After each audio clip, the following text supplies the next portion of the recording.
خالد صاحب، بجٹ 2025 میں حکومت نے زرعی ترقی کے لیے جو منصوبے یا فنڈز مختص کیے ہیں، کیا وہ زمینی حقائق کے مطابق کافی ہیں یا صرف وعدوں کی حد تک محدود ہیں یا دعووں کی حد تک؟ جی بہت شکریہ۔ آپ کو پتہ ہے کہ دو سال سے جو کسان کی مشکلات ہیں وہ دن بدن بڑھتی جا رہی ہیں، بلکہ آپ کو پتہ ہے کہ گندم میں کم از کم 250 ارب روپے کسان کو لاس ہوا ہے، اور اسی طرح کاٹنز میں، اور آپ نے اقتصادی سروے بھی دیکھا ہوگا کہ 30% کپاس کم ہو گئی ہے، اور اسی طرح گندم کا ہے۔ تو جو انہوں نے 4 ارب روپے ابھی جو بجٹ میں رکھا ہے ایگریکلچر پہ، وہ ناکافی ہے۔ ہم تو بڑی توقع رکھ کے بیٹھے تھے پرائم منسٹر سے کہ پرائم منسٹر صوبوں میں دخل اندازی کریں گے، باقاعدہ ان کے لیے کوئی فنڈ رکھیں گے جس سے زراعت بہتر ہو، کیونکہ اگر اس ملک نے ترقی کرنی ہے تو زراعت کے بغیر یہ ملک ترقی نہیں کر سکتا، کیونکہ گورنمنٹ اور سارے لوگ ہم کہتے ہیں کہ ہمارا ملک جو ہے نا 70% زراعت پر چل رہا ہے، لیکن بدقسمتی سے پچھلے 2-3 سال سے جو زراعت کے ساتھ یا کسان کے ساتھ ہو گیا ہے، آپ یقین کریں کہ ہمارا اس عید پہ یہ حالت تھا کہ ہم بچوں کے لیے کپڑے نہیں لے سکے، عید نہیں کر سکے۔ تو ہم تو بڑے انتظار میں بیٹھے تھے، اور پرائم منسٹر سے ہم توقع بھی رکھتے تھے کہ وہ کام کر رہے ہیں اور ہمارے لیے ایگریکلچر کے لیے کوئی وہ بڑا اقدام اٹھائیں گے اور کوئی ایمرجنسی ڈکلیئر کر کے کوئی بڑے فنڈ رکھیں گے جس سے میرے کسان کو اور میرے ملک کی ترقی کے لیے اہم کردار ادا کر سکے، لیکن ایسا نہیں ہوا۔ بات صاحب، بڑے بیسک آپ لوگوں کے مطالبات تھے، جیسے اب دیکھیں نا، کپاس پر GST کو ختم نہیں کیا گیا، زراعت کے لیے بجلی ٹیرف کم نہیں کیا گیا، کھاد کی قیمت کم نہیں کی گئی، بیج کی قیمت نہیں کم کی گئی۔ یہ تو وہ بنیادی مطالبات تھے جو کسان کئی عرصے سے کر رہے تھے۔ اب آپ کا اگلا قدم کیا ہوگا؟ دیکھیں جی، ہم نے 2-2.5 سال سے ہم نے پرامن احتجاج بھی کیے، روڈوں پہ بھی آئے، گرفتاریاں بھی دیں، FIR بھی درج کروائیں، لیکن ہم پرامن بات کر رہے تھے اور گورنمنٹ کو یہ کہہ رہے تھے کہ آپ اس ملک کو کسانوں کا معاشی قتل کر رہے ہیں، بلکہ ملک کو کی سلامتی کے لیے خطرہ پیدا کر رہے ہیں، کیونکہ آپ کو پتہ ہے فوڈ اینڈ سیکورٹی کا مسئلہ پیدا ہو جائے گا ملک کے لیے۔ اور وہی ہوا کہ اب ان کا جو اقتصادی سروے انہوں نے دیا ہے، انہوں نے کہا ہے کہ اس سال گندم 10%، لیکن ہمارے کہنے کے مطابق یا ہماری جو کیلکولیشن اس کے حساب سے 15 سے 20% گندم کم ہوئی ہے۔ یہ کاٹن کہتے ہیں کہ 30% اس سال کم کاشت ہوئی ہے، اور پچھلے سال 60 سے 70 کروڑ ڈالر کی کپاس انہوں نے باہر سے منگوائی تھی اور اس پہ کوئی ٹیکس نہیں تھا، لیکن جو میرے فارمرز کی کپاس تھی اس پہ 18% انہوں نے GST لگایا ہوا تھا، اور ابھی انہوں نے کہا ہے کہ ہم 2 ارب ڈالر کے قریب کپاس باہر سے منگوائیں گے۔ اور اسی طرح اگر 15 سے 20% گندم کم ہے تو وہ بھی تو 3 ارب ڈالر آپ کو باہر سے گندم منگوانی پڑے گی۔ تو میں حیران ہوں، اور 1 ارب کی ڈالر کی دالیں منگوائیں گے تو 7 سے 8 ارب بلکہ 10 ارب کے قریب اگر آپ کہتے ہیں کہ ہم زراعت پہ میرا ملک چل رہا ہے، زراعت پہ ہماری اکانومی بڑھ رہی ہے، اور اس ملک کی 10 ارب روپے کی چیزیں اگر آپ باہر سے منگوا رہے ہیں تو یہ کیسے ملک کی ترقی کی طرف جائے گا؟ یہ تو پیچھے کی طرف جائے گا۔ اور ہمارے پاس کیا زرا مبادلہ اتنا پڑا ہے، ڈالر اتنا موجود ہے کہ ہم اتنے ارب ڈالر سے باہر سے چیزیں منگوا سکیں لیکن اپنے کسان کے لیے کچھ نہ کر سکیں۔ بٹ صاحب، آپ ایک میجر سٹیک ہولڈر ہیں، کیا بجٹ سازی کے عمل میں کسانوں یا ان کے نمائندہ تنظیموں کو شامل کیا گیا تھا، یا یہ پالیسیاں صرف دفتری انداز میں بغیر کسان کی رائے لیے بنائی گئی ہوں، یا بٹھا کے بیٹھے آپ کے کیا مطالبات ہیں، کیا مسائل ہیں، کیا کہاں لاس ہوا ہے، کس طرح سے ہم اس کو کیٹر کر سکتے ہیں اپنے بجٹ میں؟ بدقسمتی سے واد فارمرز ہے جس کو نیچے سے لے کے اوپر تک حقیر سمجھا جاتا ہے۔ آپ تحصیلدار کا آفس دیکھ لو، DC کا آفس دیکھ لو، CM PM کا آفس دیکھ لو، تو ہماری وہاں تک کہاں رسائی ہے؟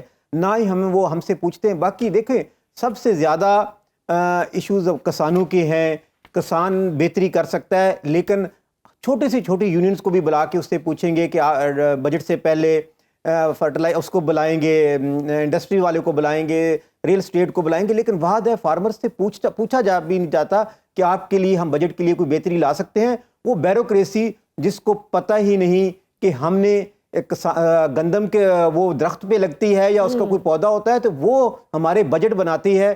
جس طرح ابھی آپ نے دیکھا ہوگا ہماری بہن سلمہ بٹ صاحب ہیں، کبھی وہ گندم پہ کہہ دیتی ہے، کل پرسوں، اور کبھی چاولوں کی 9 اقسام آپ کو بتاتی ہیں، انفارمیشن دیتی ہیں، بڑے ویل انفارمڈ بظاہر لگ رہی ہے یہ حکومت۔ تو آپ جیسے پچھلے کچھ دن پہلے بھی سڑکوں پر تھے، اس سے پہلے بھی ہر سال ہم دیکھتے ہیں کچھ عرصے سے کہ کسان سڑکوں پر یہ احتجاج کر رہے، تو آپ کے گریونسز سنے نہیں جا رہے یا کوئی فرق نہیں پڑ رہا موجودہ حکومت کو؟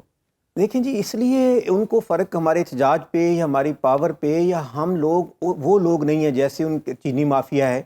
وہ تو گورنمنٹ بناتے ہیں، گراتے ہیں. ہر گورنمنٹ میں ان کے لوگ ہوتے ہیں. اسی طرح فرٹیلائزر کمپنیوں کے لوگ ہیں. اسی طرح جو پیسٹی سائڈ کی کمپنیاں ہیں یا سیڈ کمپنیاں ہیں وہ اتنی اسٹرانگ ہیں کہ ہم تو وہ نہیں ہیں کہ ہم چینی مافیا یا اربوں روپے کی کمیشن دے دیں گے یا کوئی چیزیں کر دیں گے. ہم تو غریب کسان ہیں جو زمین کاشت کرتا ہے. آپ دیکھیں آج 50 ڈگری سینٹی گریڈ ہے اور آج بھی ہم جو ہے نا اپنی کاٹن کی بہتری کے لیے اپنی زمینوں پہ ہیں. اسی طرح فل سردیوں کی راتوں کو ہم اپنی زمینوں کو کسان تو 24 آور اپنی فصل پہ زمین پہ کام کرتا ہے. لیکن بدقسمتی سے ہم یہ نہیں مانگتے. ابھی انہوں نے کہا ہے پرائم منسٹر صاحب نے کہ 1 لاکھ روپے اس بجٹ میں انہوں نے کسانوں کے لیے قرضہ رکھا ہوا ہے. اور اسی طرح جیسے سی ایم پنجاب صاحبہ کہتی ہے کہ میں نے 5000 روپے پر ایکڑ دیا ہے. ہم کہتے ہیں کہ ہمیں کوئی بھیک یا خیرات نہیں مانگتے، ہم صرف اپنی فصل کا ریٹ مانگتے ہیں. بنیادی جو آپ کا حق بنتا ہے، ہم حق مانگتے ہیں. ہمیں یہ فقیر بنانا چاہتے ہیں. ہمیں اب دیکھیں پہلے بھی ہمارے شروع سے لے کے آج تک ہم دیکھ رہے تھے کہ ہماری زمینیں بینک میں پلج ہیں، اس کا ہم سود نہیں دے سکتے، بلکہ کوئی 10-15 سال بعد بینک آتا ہے، اعلان کرتا ہے گاؤں میں، اور ہماری زمینیں اس معاملے میں کم از کم پڑوسی ملک سے کوئی اچھا کام کر رہا ہو تو نو ڈاؤٹ کہ پڑوسی ملک سے سیکھ لیں کہ کس طرح سے وہاں پر انہوں نے اپنی گندم، اپنی بیج کمپیریزن ہی کر لیں، کھاد، یہ سب چیزیں کتنی سستی ہیں اور یہاں کیا حالات ہیں، کتنی مہنگی چیزیں مل رہی ہیں.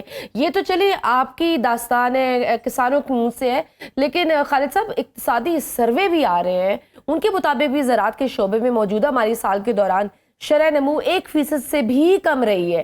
آئی think these reports are more than enough کہ حکومت کو شاید ریئلائز کرانے کے لیے کہ کتنا بڑا لاس آ رہا ہے، بڑی بڑی فصلوں کی پیداواری میں نمایاں کمی واقع ہو رہی ہے.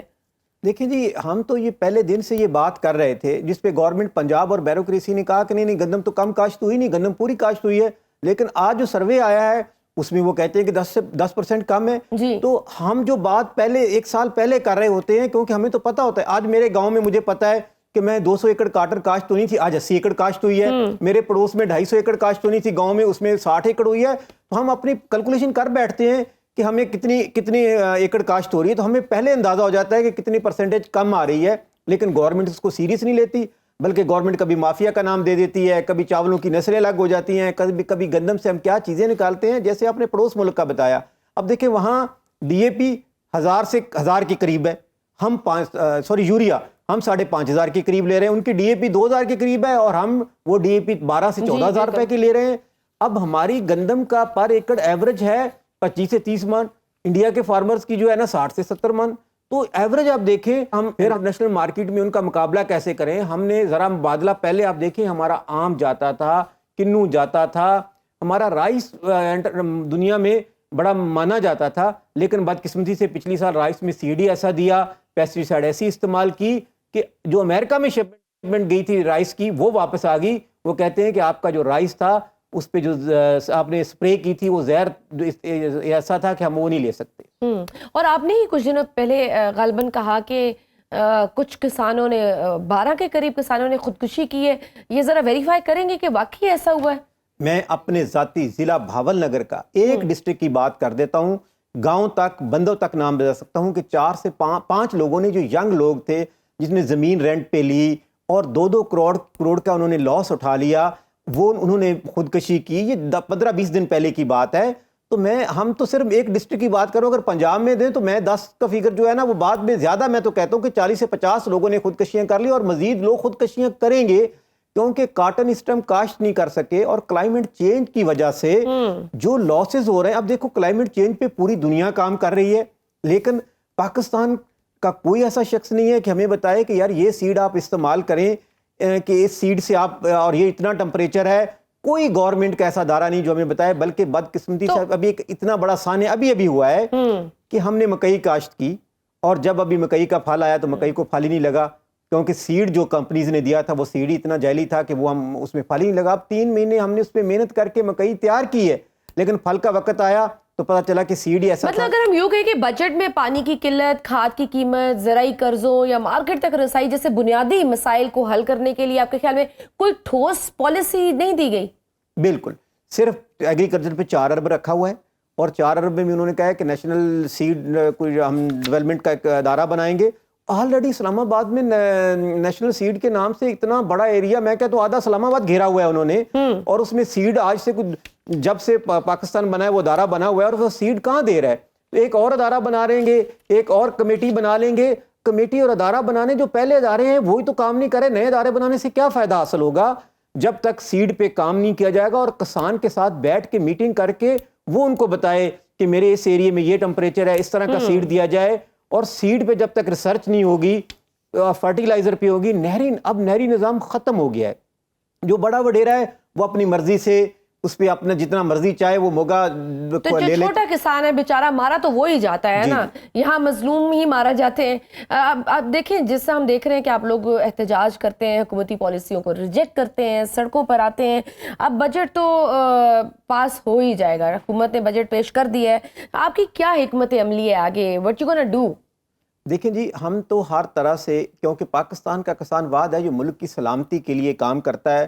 ہمارا 70% جو بیٹے ہیں وہ بارڈر پہ لڑ رہے ہیں, شہادتیں ہم لے رہے ہیں, ہر چیز. ابھی بھی آپ دیکھیں کہ جب انڈیا نے ہمارے خلاف شروع کیا تو جو ہمارے آرمی کے لوگ ایئر ڈیفنس سے میزائل چلا رہے تھے, کسانوں کے بیٹے ساتھ کھڑے ہوئے تھے ان کے. تو ہم ملک کی سلامتی کے لیے ہر طرح سے کوشش کر رہے ہیں, لیکن یہ اتنا مجبور کر رہے ہیں فارمرز کو کہ جب ان کو اب جب پتہ چلے گا, جب لاکھوں کسان روڈوں پہ ہوں گے اور پھر یہ کچھ نہیں کر سکیں گے. ہم بار بار کوشش کی, بار بار احتجاج کیا کہ خدا کے واسطے رحم کریں, ہم پہ نہیں کریں. اس ملک کی سلامتی کا مسئلہ اس ٹائم جو جنگیں ہو رہی ہیں وہ پانی اور فوڈ پہ ہو رہی ہیں. اگر یہ مسئلہ ہم نہیں حل کر سکے تو ہمارا دشمن ہمیں دن بدن پانی کی وجہ سے کمزور کر رہا ہے. اور اگر IMF کی شرطیں ڈائریکٹ زراعت کو جو ہے نا ڈیمیج کر رہی ہیں, کمزور کر رہی ہیں, تو یہ ملک کمزور ہو رہا ہے. اس کی بہتری کے لیے کریں, لیکن نہ ہوا تو ہم احتجاج تو کریں گے, اس کے لیے ہم لائے عمل بنائیں گے.